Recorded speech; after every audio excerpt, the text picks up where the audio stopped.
Hi guys, இன்றைக்கி நம்ம ஒரு புது மான்வை பார்க்க போகிறோம். இது வந்து ஒரு ரீஇன்கார்னேட்டர் ஸ்டோரி. அதாவது நம்ம வேர்ட்லேருந்து அடுத்த வேர்டில் போய் ரீஇன்கார்னேட் ஆகிறது. அதுதான் இந்த ஸ்டோரியோட பேசிக்கே இந்த ரீஇன்கார்னேட் தான். சரி வாங்க கதையோட ஆரம்பத்துக்கு போகும். ஸ்டார்டிங்கில் ஒரு அழகான ஒரு பெல் சத்தத்தோட ஒரு ஒரு பையனும் ஒரு பொண்ணும் கல்யாணம் பண்ணுறது காட்டுறாங்க. இங்கே இருக்காங்களே இவங்க தான் நம்ம ஹீரோயினி. அந்த பையன் சொல்கிறாங்கன்னா அவங்க தான் நம்ம ஹீரோ. சரி ஓகே வாங்க. நிறைய பேர் பேசிகிட்டு இருக்காங்க, இவெல்லாம் கல்யாணம் பண்ணிக்கிறான் இவளை அப்படி சொல்லிட்டு நிறைய பேர் நல்ல விதமாக பேசுவாங்கள்ல. அப்போ ஹீரோயினி அவன் மனசை சொல்கிறா, இவன் வந்து என்னை ஒன்றும் பிடிச்சி கல்யாணம் பண்ணல, இது ஒன்றும் என்னோடய வேர்ல்டு கிடையாது, நாங்கள் 2 பேரும் ஒரு கட்டாயத்தை கல்யாணம் தான் பண்ணிக்கிறோம், என்னோடய வேர்ல்டில் நான் எப்படி ரீஇன்கார்னேட் ஆகினேன் அது வாங்க சொல்கிறேன்னு சொல்லி அவன் அண்ணாவும் பேசிகிட்டு இருக்கிறது காட்டுறாங்க. அவங்க அண்ணா வந்து நல்லா போதை அடிமைக்கானவன். காசு கொடு தினமும் டார்ச்சர் பண்ணுவான். இவன் மட்டும்தான் வேலைக்கு போவான். என்னால் முடியாது, நீ வேலைக்கு போய் சம்பாதிச்சுக்கோன்னு சொன்னோடனே படிக்கட்டில் பிடிச்சி தள்ளி விட்ருவானா. அப்போ சொல்லுவாங்க, அவ்வளோதானா, நான் சாக போகிறேன், இது இடத்துலேயே சாக போகிறேன் அப்படின்னு சொல்லி அந்த பாஸ்ட்டை முடிப்பாங்க.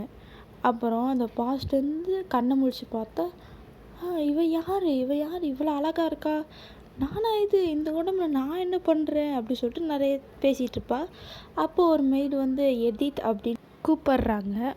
ஆமாம், இது வந்து ஒரு நாவல், இதில் வந்து ஒரு ஹீரோயின் இருப்பா, அவள் ரொம்ப அழகாகவும் இருப்பா, அவள் சின்ன வயசில் நிறைய கஷ்டப்பட்டுருப்பா. ஸோ வேற ஒரு ஃபேமிலி அவளை தத்தெடுத்துப்பாங்க. அங்கேருந்து தான் அவள் சின்ன வயசுலேருந்து எப்போவுமே வளருவா, சாப்பிடுவா, எல்லாம் பண்ணுவாள். அதனாலேயோ என்னமோ தெரில, அந்த 2 பிரின்ஸுக்குமே அவ்வளோதான் ரொம்ப பிடிக்கும். அப்படி நீ ஆனானான்னு போட்டு லவ் பண்ணுவாங்க. ஆனாலும் வில்லின்னு ஒரு கேரக்டர் வரணும்ல, அது எப்படி வரும்னா, செகண்டாக இருக்கவனுக்கு கல்யாணம் பண்ணிட்டு வருவாள். அவளுக்கு என்னென்னா, நான் என்ன தான் பாசம் கட்டினாலும் செகண்டாக இருக்க வந்த என்னோடய ஹஸ்பண்ட் அவ்வளோதான் ரொம்ப லவ் பண்ணுறான், அவனை தான் நேசிக்கிறான் அப்படின்னு தெரிஞ்சால் ஒரு பொண்ணுக்கு எப்படி இருக்கும். ஸோ அவள் என்ன பண்ணுவானா, அவளை பிடிக்காம அவளுக்கு புள்ளி பண்ணிகிட்டே இருப்பாள் அவளை போட்டு. சரி ஆனதும் ஆகிப்போச்சு. இப்போ நான் என்ன சொல்ல போகிறேன்னா, எங்கள் அப்பா கிட்ட இந்த கல்யாணம் எனக்கு வேண்டாம் அதான் நான் சொல்ல போகிறேன். இப்போ எங்கள் அப்பா கிட்ட இது எப்படிம்மா போய் சொல்லிட்டு எங்கள் அப்பா கிட்ட, ஐயோ அப்பா நான் உங்கள் செல்ல பொண்ணு தானே, ஸோ என் கல்யாணத்தை எடுத்துருங்க அப்படி இப்படி நிறைய வாட்டி ரிஹர்சல் பண்ணிவிட்டு சரி ஓகேன்னு சொல்லிட்டு அப்பா அப்படின்னு சொல்லிட்டு போய் கதவை திறக்கிறேன். கதவை திறந்து பார்த்தா தான் தெரியுது அவங்க அப்பா உட்காந்து குடிச்சிட்ருக்காரு.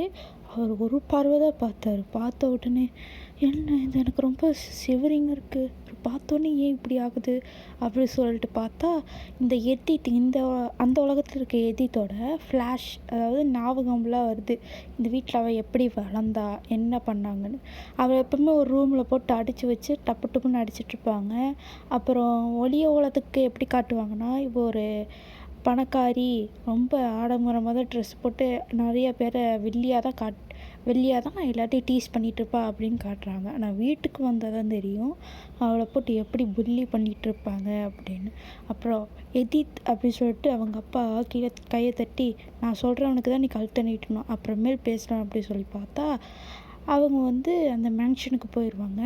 மேன்ஷனுக்கு போனதுக்கப்புறம் தெரியும் இங்கே தான் ஹீரோ மெயின் லீட் எல்லாமே இருப்பாங்க. ஆனால் எங்கள் அப்பா என்னை என்ன பண்ணணும்னு நினைக்கிறாருன்னா, கல்யாணம் பண்ணி அவங்கக்கிட்ட கொடுத்து அவங்கக்கிட்ட இருக்க மெயினான டாக்குமெண்ட்ஸ் அதெல்லாம் வாங்கி கொடுக்குறதுக்கு தான் என்னை கல்யாணம் பண்ணி அனுப்புகிறாங்க. ஆனால் நான் அப்படி விடுவேன்னா, இந்த உலகத்தில் இந்த எதிட்டு உடம்புல நான் இருக்கேன். ஸோ அதனால நான் என்ன பண்ண போகிறேன்னா, இவங்களுக்கெல்லாம் என்னோடய ஆட்டத்தை காட்ட போகிறேன்.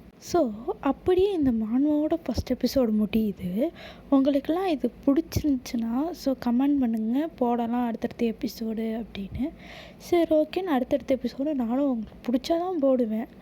ஏன்னா இல்லைனா வேறு மான்வை எடுத்துகிட்டு போயிடுறேன். பிடிக்காம நானும் போட்டு நீங்களும் பார்க்க மாட்டீங்க சரிங்களா. அதனால் ஸோ கமெண்ட் பண்ணிட்டு போங்க. இந்த வீடியோ பிடிச்சிருந்தா லைக் அண்ட் சப்ஸ்கிரைப் பண்ணிடுங்க. Bye guys.